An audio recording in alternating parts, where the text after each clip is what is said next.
साईबाबांच्या शिर्डीमध्ये लाखो भक्त दर्शनासाठी येत असतात।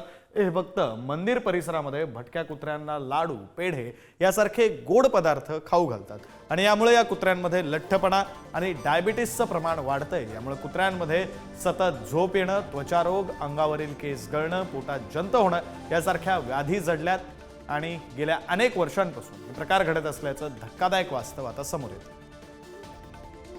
आपल्याकडे जे साई भक्त असतात यांना मिठाई वगैरे खाण्यासाठी देतात, त्यामुळे यांचं जे शुगरचं प्रमाण आहे ते बऱ्यापैकी वाढलेलं आहे।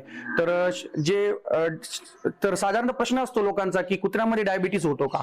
तर कुत्र्यांमध्ये डायबिटीस होतो। तर कुत्र्यांमध्ये दोन प्रकारचे डायबिटीस असतात, diabetes insulin dependent, insulin non dependent, म्हणजेच टाईप 1 टाईप 2।